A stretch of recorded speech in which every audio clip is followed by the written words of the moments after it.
Three,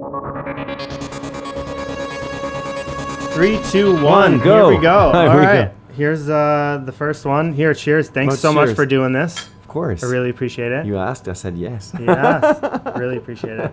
I needed it. Me too. Mm. So, before we get started, why don't you just tell us a little bit about you, like your background and where you're coming from and what are you doing and your name, and let's introduce you. Yeah, exactly. To the world. Yeah. I'm Soren Sorensen, a.k.a. Dorian Gray. So that's my artist name. And of course, you're going to notice a little accent because I'm like speaking 3 languages. So the main language I'm speaking every day is French. I'm from the French part of Switzerland. That has nothing to do with France. A lot of people are confused with all these European countries. So so that's the only thing. And I come to LA every year, once or twice. Sometimes just to chill, see my friends and some family I have in Santa Barbara. And this time I'm more here for the music because that's what I'm doing mainly. I'm going to be closer to the microphone so you can hear this great voice. I love it. Love it. I love it. So, I'm pretty much here this time to record new songs. Cool. Yeah. And where are you recording? Who are you recording with? That is still a good question. Okay. I'm still trying to figure out. And as you know, in the city, everything works with the money and the money and the money. And it's weird because this time, it's the first time in years that everyone's totally broke, running around, accumulating jobs, and it's hard to lower the prices. So it's a financial thing because it's the first time I'm not going to have executive producers behind this new album, which is going to be the 3rd one, I guess. Yeah. And it is nothing new to all the musicians who are going to listen to this interview because times have changed. And in 10 years, my first album was recorded in 2007. So these last 10, 11 years, that's when actually everything changed. So I was on MySpace, I saw YouTube being born. Facebook was freshly there. Then there was SoundCloud, and now there's Instagram. So that all these media, they was just born while I was, trying to get better and make this solo project grow. And it's like in this dream where you're running on these, stairs. How you call that? The electric stairs. It's like a Stairmaster or no, or treadmill. The airports and all the Escalator. Yeah. Yeah. That's the thing. I don't have all these words in mind. It's all good. We got there. Yeah. So sometimes you make these dreams where you have this escalator and you just the more you run fast, the faster you run. I mean the faster the escalator is just running too. So that's the feeling I have, in this society and with the music. So to make a short answer long, that I'm still looking for the best people to work with, the best prices, and sometimes it's hard to have both at the same time, as you know. Of course, yeah. And then sometimes you got to make a sacrifice on one side or the other, right? Yeah. So I think it's going to be, of course, I'm not going to sacrifice any quality, any of my songs because they're like babies and I just want the best for them. Of course. Yeah. Yeah. So your stuff is already, from your stuff that you recorded in 2007, that stuff's already out on Spotify and everything. And everything. For everyone to find it. And what is the name of your album? The album is called Hurt by the Moon. Cool. And yeah, there's a whole story with the moon. I mean, I like this moon thing. Well, yeah. Tell me more. And we had a full moon just a few days ago. Yeah, we did. It's beautiful in LA. I know people don't believe in the whole how the full moon affects people and stuff, but I didn't even realize it was a full moon, but things were just not going right that day for whatever reason. Really? And things, I don't know what it is or whatever, didn't even think about it. And then all of a sudden people were posting about the full moon and I'm just like, well, I feel like that somehow that's related. Whether it is or not, it could be psychosomatic. I don't know. No, I think you're right. I'm not a great believer, like an irrational believer, but I think rationally that thing has an effect on, it's affecting water the and tides, people. right? Yeah. So that I agree with. So yeah, the moon was part of a lot of things in my life that happened, and it was a sort of a weird title because it's kind of abstract. You know, it's hurt by the moon. It doesn't mean anything really. It's not really something you can rationalize, but it was an album about, you know, breaking up with someone, which is so banal. Yeah, but who hasn't been through that? Exactly. Right. So that's why I was like, okay, I'm gonna have my own way of, you know, writing about that since the Beatles. So I did pretty great because it became quite important in my small Switzerland country and on the internet, MySpace back then, as an indie artist. And yeah, maybe you want to know how it started, actually. I would love to know. Please. That's why I'm here. Yeah, that's right. Please tell me more. Tell me more. So before I was actually doing a solo project, I was producing for other people. I was discovering other talents. So one of them, for example, was this singer Duffy. So it was 10 years ago already. So most of the younger ones forgot about this UK white and blackish vocalist female singer. Her song was Mercy. Mercy, yeah. That was the hook. That sounds familiar. Yeah, I didn't write this one, but I discovered her, coached her, and so in Geneva, this small town, this small country, it was the premises of internet. So it was in 2001 or 2. I discovered her, and we were actually getting together in Switzerland. She came with her dad. That was an amazing experience. That was what I was doing actually back then. I love to discover talent, and I never really discovered my own singing talent. So I wrote this bunch of songs because I went through this horrible phase being dumped by this person. Let's stay neutral. It's more mysterious. And so one of my best friends, who's also a musician, were like having these casual meetings every week, every 2 weeks. And of course it was always like, hey, what's new? What do you have new songs or stuff like that? And of course, when it's your best friend, he's also going to be super picky on what he's going to listen to because he knows you so, you know, by heart so well. So I was like, yeah, I mean, you know, like the last 10 years, it's just more songs. He was like, okay, just listen to them. And I started to see on his face something was like really happening. Something was like changing. He was like, And it was demos. I was singing on these demos, like always. And he was like, okay, what's that project? What do you want to do this time with these songs? I was like, I'm looking for a singer, like I did with Duffy back a few years before. And then he said, you found the singer. And I was like, I don't think so. I'm still looking for the singer. He said, no, you found the singer. I was like, what are you saying? He was like, yeah, who's singing on these demos? And I was like, I'm singing the demos like I always used to. You know, it's the best way to show to a future singer how he should sing my own songs. Your ideas are already there, man. Yeah. Yeah. And he was, yeah, that's what I mean. I mean, the singer is yourself. And I was like, what? I sing like most of the people who play in harmonic instrument like guitar and keyboards. I always was like singing while I was playing, but I never thought of myself as being a singer, and that's actually what I was already. And through my best friend's eyes and ears, I understood that I should sing these songs. And he said, if you don't sing your own songs and record an album, I'm no more your friend. I was like, really? But that was not enough, actually. I went back home and was like, he's kidding. I didn't feel myself like being a singer. So that's when I had this meeting with this, okay, it was a girl I met on the internet, right? Like Match.com you have here in the United States. It was in a Swiss casino in Montreux, which you should say, where you have this big festival. Jazz festival.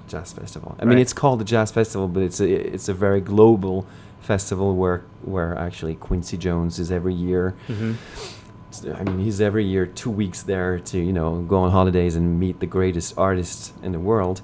And so there's a casino there because they make a lot of money. It's a small city with palm trees in Switzerland where you have the mountains all around. Mm-hmm. And I had a meeting with this girl I only saw on the internet with a picture. And she was beautiful and a Russian piano teacher. But I was like, oh, it's okay. We're gonna have a drink, but I can't wait to end this, meeting and go back home. It was not what I thought it would be. And then she learned about my whole story and these new songs, and we were listening to these songs on my iPod. The old iPod that was super heavy. Yeah, and it had an actual hard drive spinning inside of it. With Yep. So, and she was like, "What? That's your music? Wait, I have this friend. He's not really a friend, but because he's hitting on me and he's much older." And that's when I actually understood that this guy was actually the Queen band sound engineer, Dave Richards. Dave Richards. Yeah, he passed away 2 years ago, I guess, 3 years ago. Mm-hmm. But that was 12 years ago. And she said, he has to listen to your songs. The only thing is that I'm going to have to go through a lot. I'm going to have to somehow pay the price of you meeting this guy, because I did everything in my power to just not having him hitting on me, constantly. But for you, because your demos are so amazing, I'm gonna do that. I was like, what? You're gonna sacrifice yourself in a way? She was like, yes, but not to a point where I'm gonna have to, go too far. Of course. So a few days later, I had this appointment in this amazing house with, I counted like 200 gold and platinum records on every wall of this house. Wow. Yeah, and I'm sure he's got quite the repertoire. It was Queen, Chris Rea, and Freddie Mercury solo. Pretty much 3 artists and combined artists he had on the walls. All the Queen records he did, like maybe 4. Of course, The Show Must Go On. Everything was his mixing and his work. He had a room like yours, but 10 times bigger. Like one I would hope to have someday. Yeah, of course, yeah. And you'll have one. And a view on what we call in Switzerland Geneva Lake, but we should not, because part of the lake is French, so they hate when we say that. Hey, you have the right to call it whatever you want. Yeah, it's called Geneva Lake somehow. So it was just an amazing situation. But the first hour I was alone in that room, and he was literally hitting on this woman. So poor girl who was 20-something was suffering. And of course, I was there. I'm not the kind of person who's going to be able to save you, for example, from a gang, trying to kill you. But this guy who was already 60-something, he couldn't do any harm to her. I was there, just trying to be a little too friendly. Yeah. Yeah. He was too friendly, but it was okay. I heard them just talk and a little bit arguing.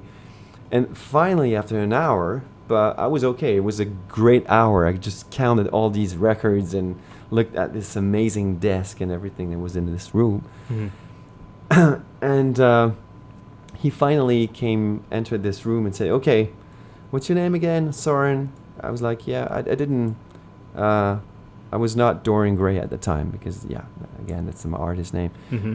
He was like, yeah, what do you have? But I could feel that he was not so interested in, It's kind of just like, I'm doing you a favor. Let me hear what you got. I'm only going to half listen to it, really. Like, exactly. That's the vibe you got from what he was saying. Of course. And a lot of men who listen to this right now, they understand what I'm talking about. He was only interested by this woman, and pretty girl, actually. I was not into her, and he was into her, and it was a weird situation. So that's how it started. So he was listening to the first song of this CD back then. Mm-hmm. So loud that I had to shut my ears like that. So you could tell he was like 40 years in the business, listening to music too loud. And after like a minute, he stopped with his British accent, actually. And he said, oh, who wrote this?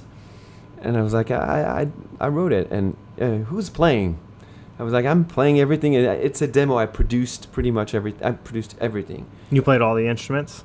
Yes, but a lot of was Cubase on a production. Yeah, on a PC machine. Mm-hmm.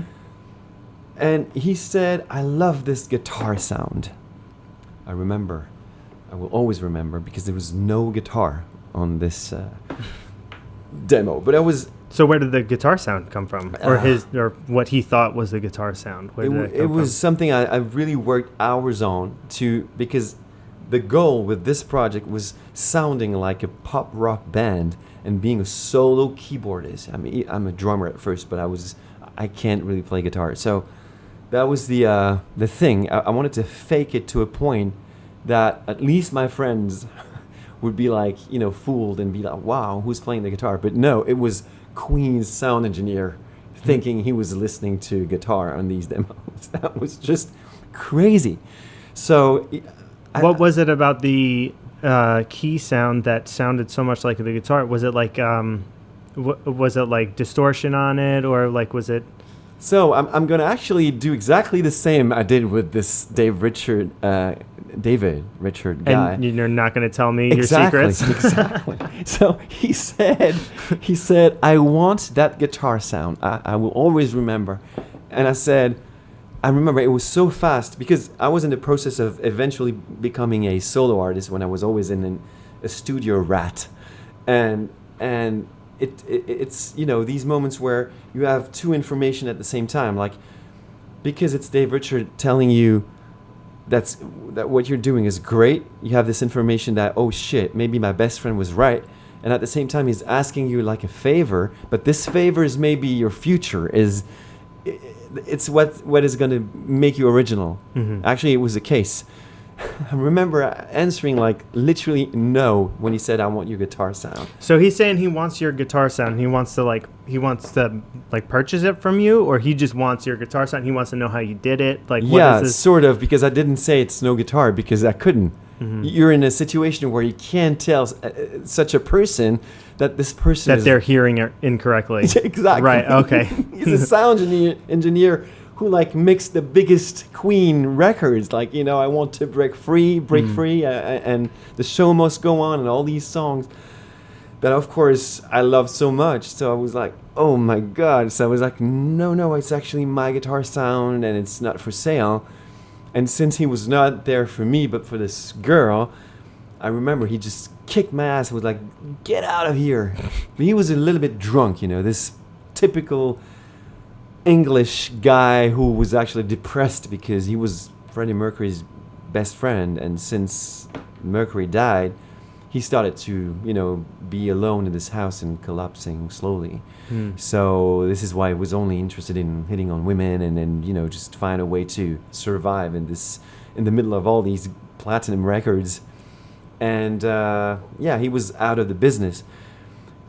So he heard something he liked from your music, just wanted a piece of it, wanted just that one thing that he saw, that he was like, oh, this sounds like it's got a like specific sound to it. Yeah, I want to get a piece of this. And you said no. And then no. he said, get the fuck out. That's what he said.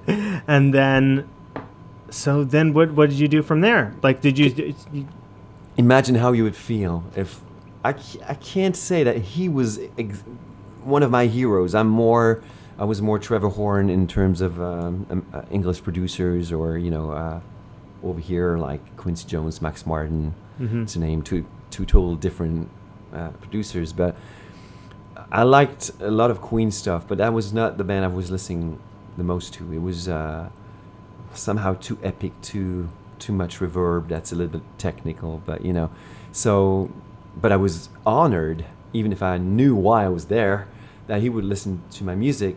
But then being kicked out of that kind of person, that was I remember my heart was racing, and this girl was like, oh my God, why did you do this?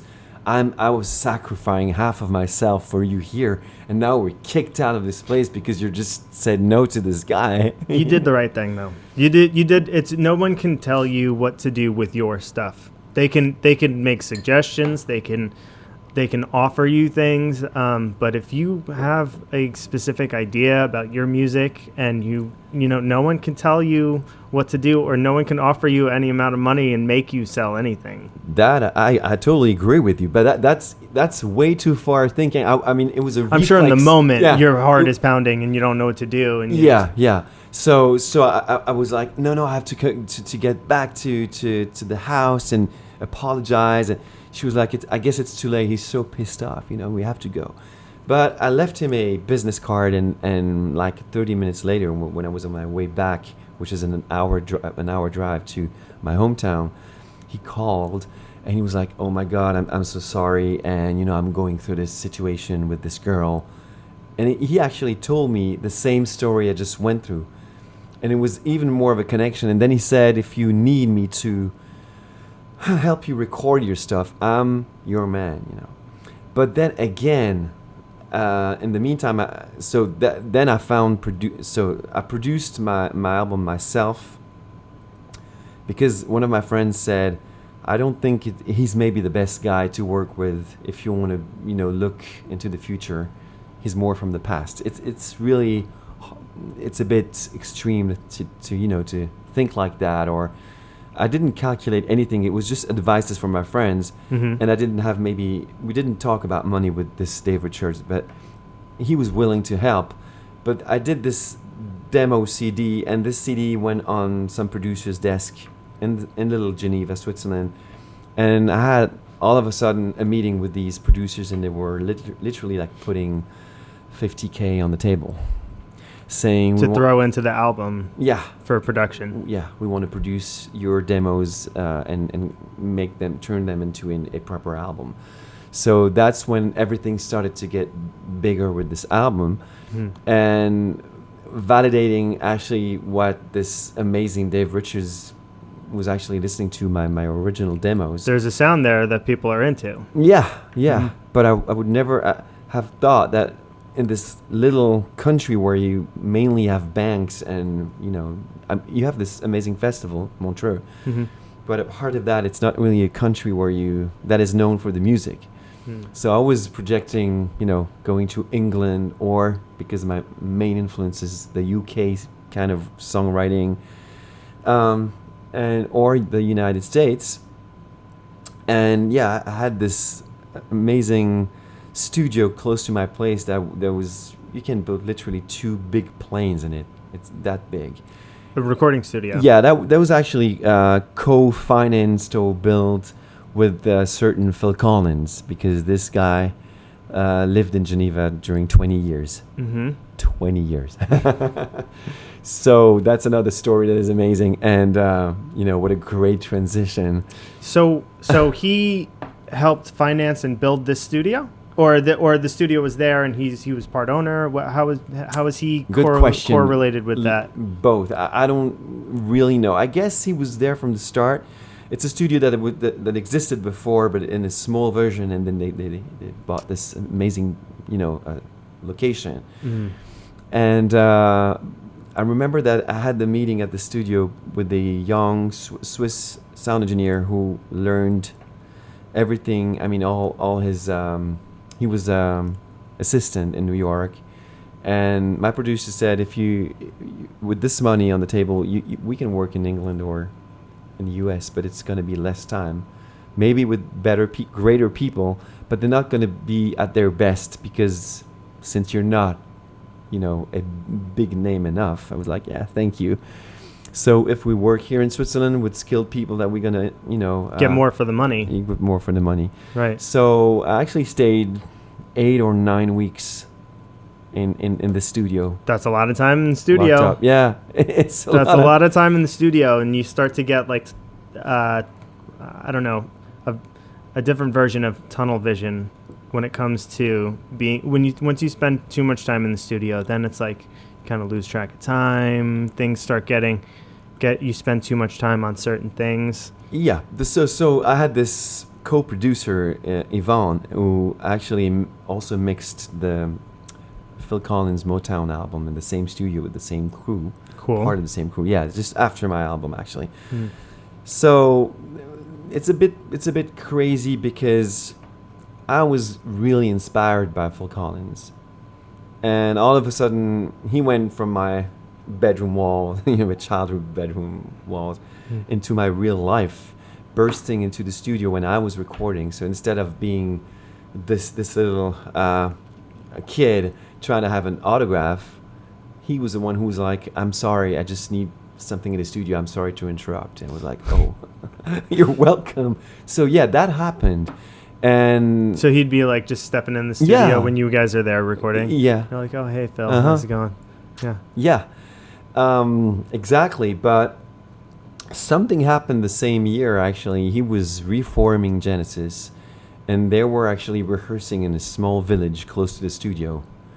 I don't know why they did that. That's another story. Because it's awesome, probably. I don't know. But the same friend who encouraged me to record my first solo album as a singer, songwriter, was a music teacher in this school where Genesis was reforming and rehearsing. How many chances do you have? Coincidentally. Again, there are a lot. So he said, "I have the key of this school, and we can enter, every door you want." So that's what we did, like we were still fans. And we were just witnessing the actually genesis of this Genesis reformation. The genesis of Genesis. Yeah, exactly. So we were in this little room where you have these projectors for the school, and they show these movies to the kids, and it's this, I don't know how you, projector room, right? Like in movies theater, like an auditorium, kind of. Yeah, like a theater. There's lots of seats. Exactly, but you have this room with the projector, the camera, where the projector room, right? Yeah, but it would be like a dark room or something like that. So like a theater, kind of. Yeah. We had the keys from that, spot that is really up all the seats, and you can literally witness the whole venue and sit. Oh, and no one sees rehearsing, and they were there rehearsing. That is very cool. When I was so influenced by them, so that was just crazy, and very to be there to witness just like a little piece of history like that. And they were so isolated that when they had a break, there was this little restaurant just next to the venue where I was, of course, like coincidentally also having drinks while they were having their meal or whatever. And at some point we started to talk, and it was at the first meeting in another kind of circle, not the fan circle or even the studio. It was just like, but in like a like friendly type of like, hey, we're both just having conversation. Yeah, and that's amazing. And prog rock was my thing. Of course, yeah. It's as you know, too, it's right? my thing too. Yes, I'm very much into prog. Yeah. So even if I'm more, I like their more their 80s stuff, but it's also unique because they were actually, I guess, I found a way to describe what they were doing in the 80s. It's a sort of new wave prog rock. I mean, it's a combination of emulators, samplers, and progressive rock, and it's the only band that ever did that. Mm-hmm. They were using actually Depeche Mode equipment to still do some prog rock 10 minutes tracks, like on the album, on the Invisible Touch album, for example. It's an amazing piece of art that more people should be aware of. And I need to go back and re-listen, to be honest. I've skimmed it. I skimmed through Genesis a little bit. I'm not hating at all, but I just, there's other bands that I, for one reason or another, just latched onto. Everyone's got their own personal taste, but I did really like Genesis. There were certain songs where like they really like stuck most out of the to me people with stuff. Peter Gabriel, I guess, and there's a sort of shame to name this band within the music industry or even the prog rock circle. I don't know why. It's better to name other prog rock bands like Yes or King Crimson or whatever. But Genesis is always like, but with Peter Gabriel, and I'm like, no, more with Phil Collins, because I think he saved that band, and they were sounding even better. Everyone's got their preferences, though. Yeah, but you know, you'll see that I'm in this minority of people admitting that, and totally. it's okay. Honestly, Be proud of what you like, man. I'm totally proud of it. Yeah. So this situation where I started from being this kid loving prog rock and Genesis in particularly, like, to be thrust into that situation where you're in his world now. Yeah. And you're literally in the tears, like just in the seats watching his private show of them reforming the band and also in conversation with him. Exactly when actually It's going to be like a dream. Yeah, and that's what it's exactly when he broke up when with his Swiss wife. Mm-hmm. That's actually why he moved to Switzerland in '94. When he broke up with her, or that he moved there with her? With her, I mean, because of her. Yeah. And after, a few years, they broke up. Didn't work out, right? Didn't work out.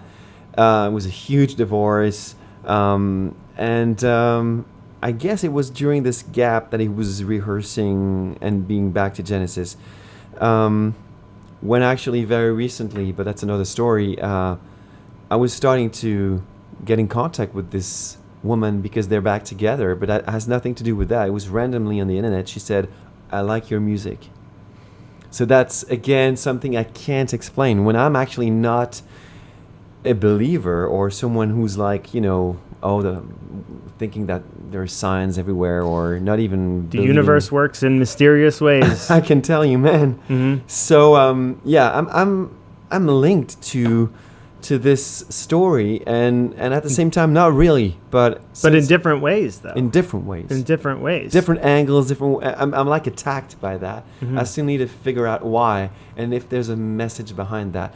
But anyways, I was actually doing this album on my own. I mean, we were two people. Like, the sound engineer was co-producing with me, but the sound was already like set and made by all my. So this is when, after the producers have come to you with, now they say they have what did you say, $50,000 or whatever they want to put into your album. So now you sat down with one of the producers or a couple of the producers and started to decide like what to do. Or? So the money, of course, is the executive production, and then they were like introducing me to this young sound engineer who, was an assistant in New York, but he was Swiss, and started to work in this amazing studio that Collins actually, I think so, was co-managing or financing. There was more space than actually proper gear, so we were always trying to figure out how to record properly a pop rock album. And I pretty much played everything, all the drums, synthesizers, my guitar sound that I called the Dorian guitar. So it's also DG, like Dorian Gray. And there's one of my childhood friends who played the guitars and a bass player on the album. That's it. And we actually extended the recording, so it went up to $75,000, I guess. I mean, it was a very expensive album for the 2000s, and especially in Switzerland. I was lucky enough to, maybe for the only time in my life and the last at the same time, being able to record like you were doing that back then, like in the 70s, 80s. That's a lot of money, $75,000. Oh. So wait, $75,000, is this US dollars or is this, what is this? It's pretty much 1-to-1 now, so let's imagine it's the same. It's right about the same. Okay. Yeah. Wow. Well, $75,000 is a lot of money. Yeah. The musicians that you had on the album, which were some of your friends, the other musicians, like bass players and stuff like that, you said came on.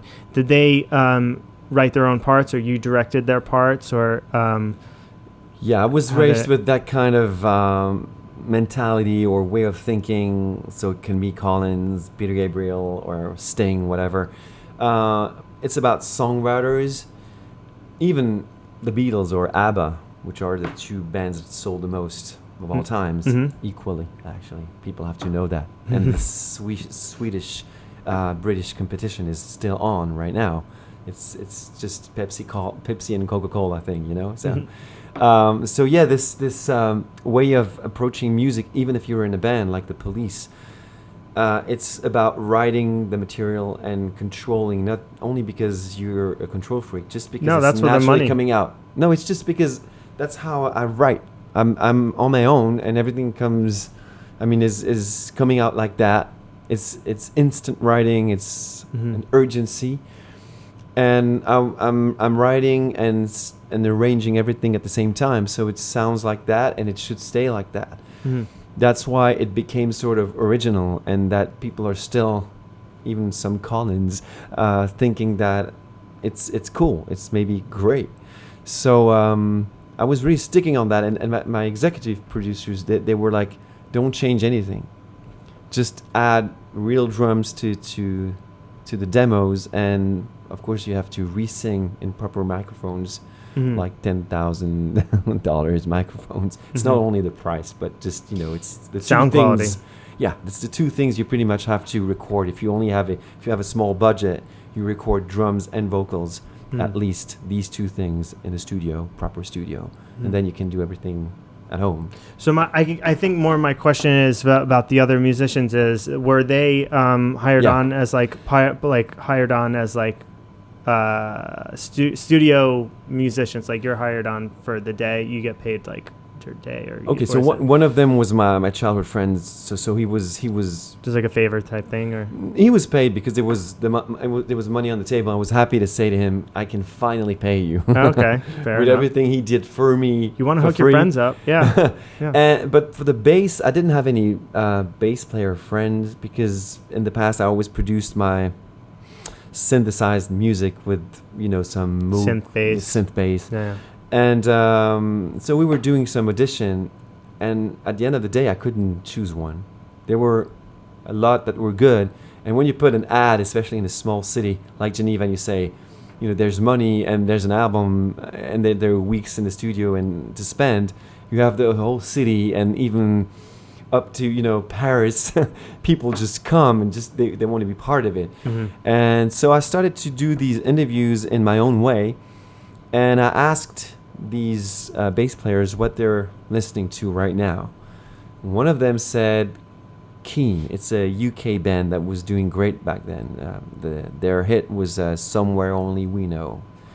I know that band. Yeah, I know exactly what song you're talking about. Okay. Yeah. Simple thing. Yeah. So it was higher than that, actually. So it's Keen is a band that actually has no guitars, but sounds like a band with guitars. That's why maybe I was influenced in that way. I wouldn't have realized that just by Exactly. listening to the song. Exactly. I would have to reanalyze it and listen very closely. And the UK press was really fooled, and for the first time maybe in the history, and they hate that.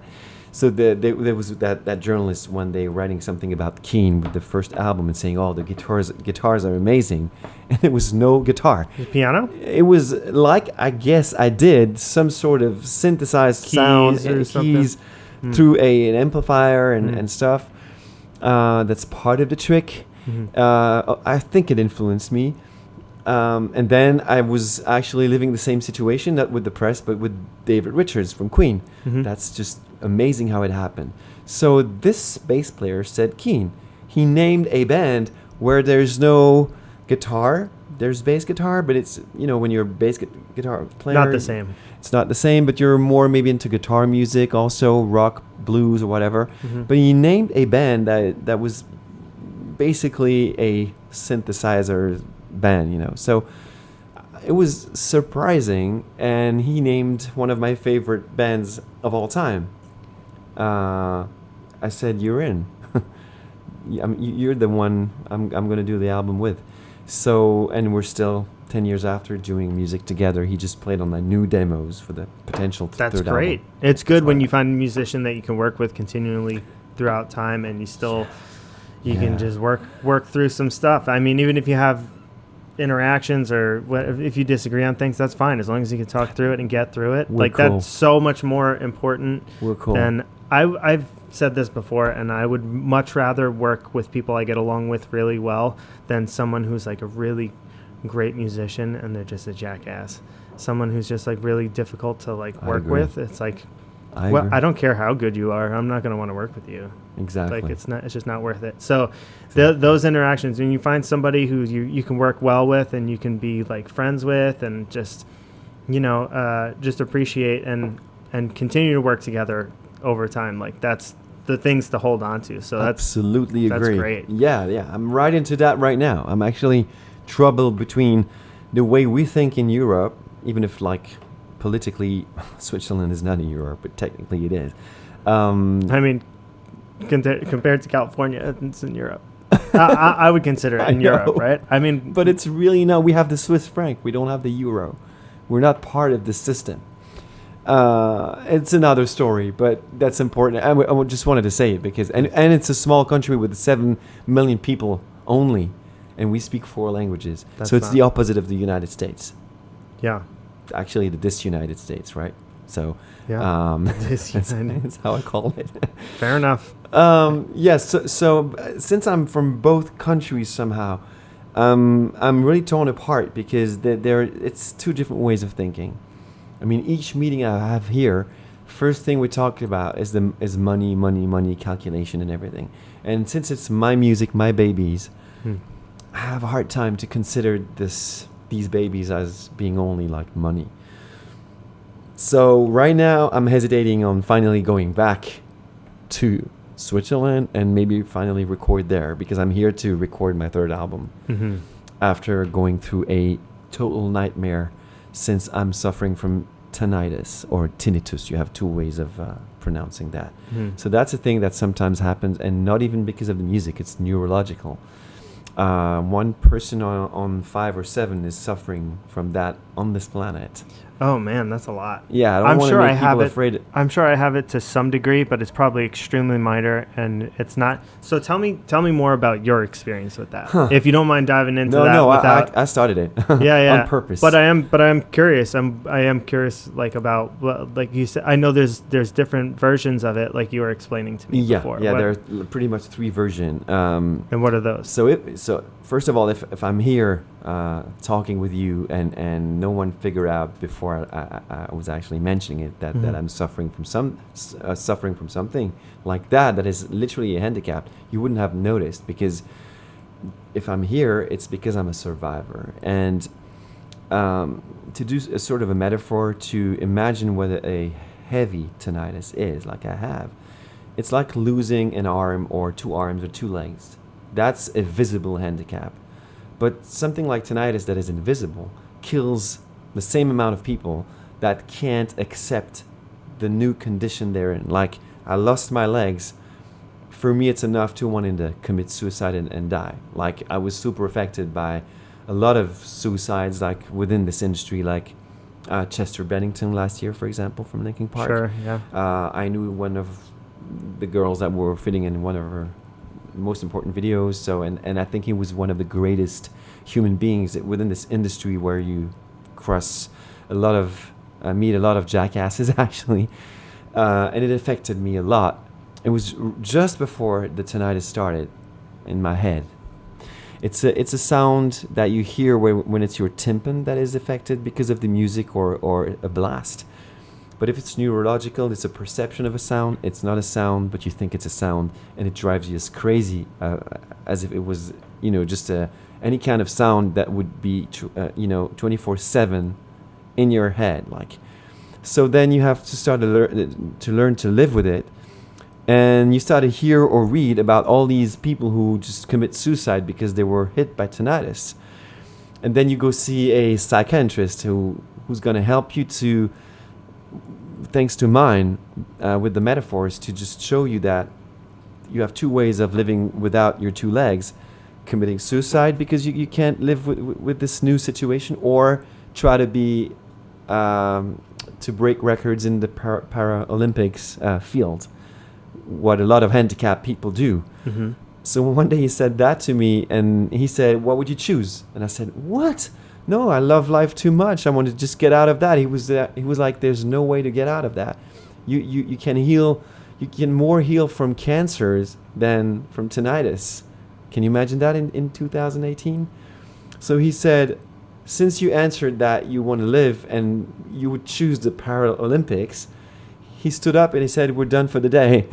You want to survive. You want Yes. to despite that you're having this issue with the tinnitus and you're hearing this sound and it's driving you nuts or It's whatever. horrible. And made a decision. You're like, well, I'm not going to just call it quits at this point. I'm going to fight and try and make something happen, do something. That's how I was raised, maybe, or my my personality. But some people are weaker, or it's also about being surrounded by the people and good people and love when it happens to you. Mm-hmm. If you're like, that single person lost in some suburbs and unemployed and the worst situation, and you hit by that on top of everything, that's really dangerous. Like any other kind of accident, for example, it's literally an accident. It happened like in a few days. It started really being crazy, and you start to make all these tests, and then you see on the faces of all these doctors that there's nothing we can do about that, and that's the level of what you hear, and that's the only thing you can do. So they start to give you some medics, and I was mistreated with cortisone, so that was actually worse than the tinnitus. It went to my head, I went crazy, and that's when I literally tried to kill myself. So there was someone in my life saving me from that, and that's just something I will always thank that person. I thank them too, because we're sitting right here having a conversation because of that person helping you. Yeah. So that's part of. I mean, it's you can ask everyone in the street. Everyone has a story to tell, and lost maybe someone in their lives. Can be when it's the worst situation, worst case scenario, a kid, or had an accident and is suffering from constant pain, or the human beings. We have a hard time dealing with pain, and tinnitus is a sort of irrational pain. It's not a direct pain, but it's paining because you concentrate on it, and it drives you nuts. Mm-hmm. And especially if you're a musician, even if in my case it's a perception of a sound, it's a sound that I hear, and I'm into sound. So I stopped doing music for over a year when I actually started when I was 8 and never stopped, and I lost. I don't want to be sound too negative too long, but because I know there's a lot of people who are going to listen to this who are also hit or suffering from tinnitus, and I want to give them hope, because there is hope, but your life's never going to be the same. You're on some kind of an edge, if all of a sudden my life's going to collapse tomorrow, or I'm like I said a few minutes ago, this single person on his own, unemployed in some shitty area, that's going to be much more dangerous than if I hadn't the tinnitus, for example. Right. So I know that I need to be much more careful, and it changes you. You're more nervous, impatient. I still need to take some shit to fall asleep. But during the day, if I'm busy enough, or now, if we hadn't talked about that, I wouldn't hear it properly, even if it's super loud. Now I can hear it again. Yeah. So it's a constant battle with yourself. So you need to be really smart and really educate yourself about a lot of stuff like philosophy, maybe Buddhism, or other ways to approach life in general. And when you're some kind of egomaniac musician that we all are to some extent, that's all of a sudden something that's going to change you in a good way, because you're going to start to, I don't know if you say defocus, but somehow stop focusing on me, myself, and I. And I was not especially egotic like that, or I was no Freddie Mercury. He was a cool guy, but he was like, whoa. But still, it was a good thing, because... So like to distract yourself with other positive things. From yourself. To focus on. And yeah, exactly. So away from yourself, but also other things to focus on that'll maybe do other things. Like you were saying, like some Buddhism or something like that. For example. Hiking, for example, right? That's what I do anything, here. Well, I mean, anything that'll get your mind off of something. I find when I go for a run or when I go for a hike or something, it's almost like meditation, because it is. It's like you kind of clear your mind, but also just exercise in general, like getting a little bit of blood flow changes the way that it's more blood flow going through your brain, so you think about things a little bit differently. Absolutely. And, I discovered a lot of stuff that I didn't like to do because this hiking thing is not especially American. It's super Californian, maybe more Los Angeles. Yeah, I can see that. Yeah, that's true. We don't do that. I was not exercising at all. Yeah. And I should have, because when I tried to start drumming again, like a few weeks ago, I was literally not capable of doing it. Technically, I still can play. But so that's actually what happened to Phil Collins when he started to rehearse again in 2007 with Genesis. Mm-hmm. He harmed himself. He trained enough, but he was maybe just too old to drum like when he was 30 years old, and constantly, switching or swapping between the drums and singing like he was doing all the time. Mm-hmm. He did that for a year, touring all over the world with Genesis again, and he didn't figure out that he was actually doing a lot of. It was bad for his body, and then he had to do some surgery in Switzerland, and it failed at some point, and now he's literally handicapped. He has tinnitus too. Oh, he man. can't drum anymore properly because he can't feel his arm, and so he literally paid a high price for being such a genius. And I admire him and his new ex-wife. I don't know how you should put that, because they're together again. She's also suffering from some handicap, also because of some surgery that failed. So when I met them recently, because we were like in contact somehow, that helped me too, because the same person who saved my life said, believe in you. You need to still believe in you, and when you stop, like, imagine you're a great tennis player, because we have one of the best, in Switzerland. So that kind of great player, if he stops for a week, he's going to lose 6 months, and if he stops 6 months, he's going to lose 10 years. So I lost pretty much a lot of months of experience, and also I lost a taste in doing music when I stopped for a year. And that person told me, please continue to believe in yourself, because you're good at what you're doing. And I couldn't. I was close to just wanting to end my life, And that's when all of a sudden this Collins wife was writing to me saying, I love your music, when I was linked to him since always.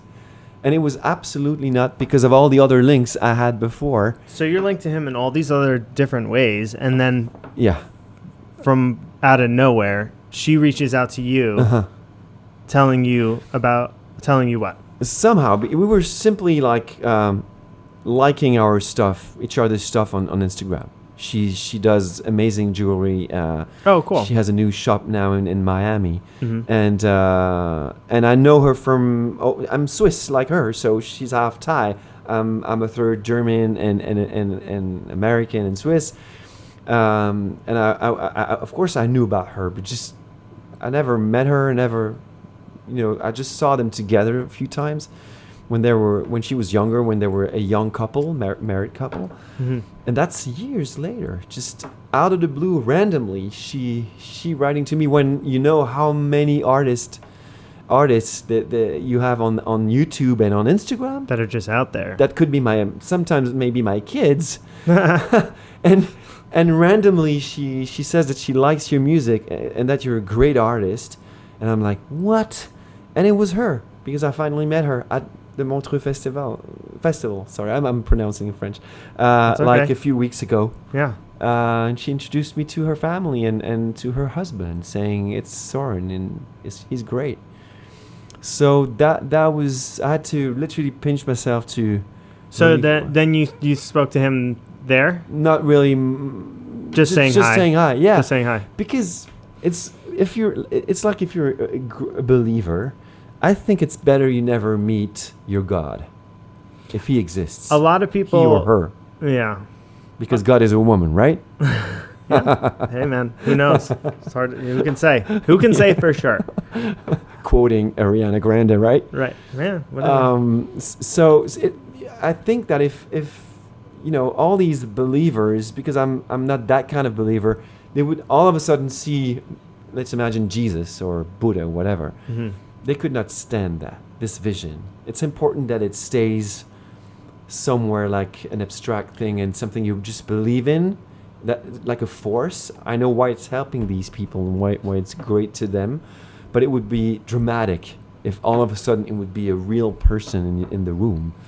That could really break the whole deal. So you feel this way about your heroes or idols. So like you shouldn't really, I've heard this from a lot of people too. And I've met some people that I thought differently before I met them. And of course that's what happens. So fame does certain things to certain people. Some people it goes to their heads, some people it doesn't. Some people are very famous and they're still very noble, humble, very just fantastic, kind-hearted people. Other people, very little fame or notoriety, and they just lose it completely. And it goes to their head. Exactly. And it's weird how it affects different people like that. But of course the public image of somebody might also be completely different than what they really are.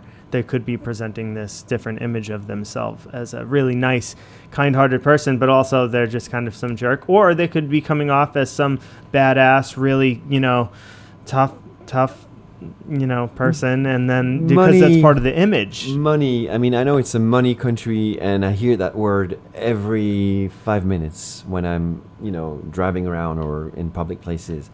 And we need money, and money can be a great thing. But again, in Europe, we consider money in a different way. It's hard to explain exactly how and what's the difference, but the difference is that here money comes before everything else. And people are often very lonely or accumulate 3 jobs because of the money just to survive. So they approach the relationships between human beings a different way. That's something that can shock people that are not from this country.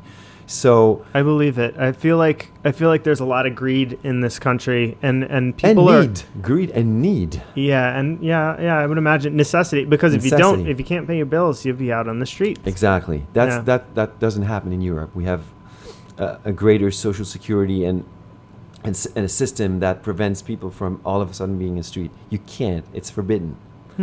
So, but since money is a valuable thing here, I also want to say that since we talked about the Collins history and story, that he's one of the richest musicians ever, for example. We're talking about over $1 billion. And you have only maybe 5 or 10 of them in the music history. I didn't realize he was most up of them on that are level. Americans. Yeah. So that's also quite troubling. But I never thought about this artist in terms of amount of money, or I know he sold a lot, and that means a lot of money. But since I was not raised totally as an American, even if my mother has the passport, I never thought about money before everything. That's only recently that I found out about, because he also wrote this biography. I didn't read it yet. I'm hesitating again because I prefer not to know. I know enough. I know he went through amazing shit also. He went low, and he actually maybe went through the greater shit of his life later in his life, when he was in his 50s and 60s. That's when he started to drink as an English person. and because he was slope. Yeah, he was all of a sudden lonely in a big house. And lonely and drinking is a slippery slope. With a lot of fame and money. And one thing, and now I understand more this expression we have, at least in French, when you say that, how would we say that? Health first somehow. And you hear your parents saying that in the all these older people, and you're like, hey, fuck you, what is that thing? And now I understand. I mean, the only thing you can't buy, 2 things you can't buy actually, is love. You can buy sex, interest, whatever. But the proper feeling of loving, can't really make somebody love. No, you can't, and you can't buy your health. For example, I could be a billionaire. That fucking thing in my ears would still be there. There's no one I can buy the healing from. It doesn't exist. I mean, there are progress right now, but it's still in the, there's still... Of course, technology will get there at some point, but it's still in the process. Hopefully. So yeah. We're talking about an amazing story linking my music to actually one of the artist who influenced me the most. But That's how it's related. it's related, but there's no real and direct effect. And that makes people say around me, yeah, but what are you going to do about that? Especially here in America, because everything is valuable or has a price. So what is the price of you being linked to these Collins people? Who knows what's going to happen in the future, but we could just talk about it for now. That's okay. It's there for some reason or another, so that's fine. You mentioned your mom had a passport. Yeah.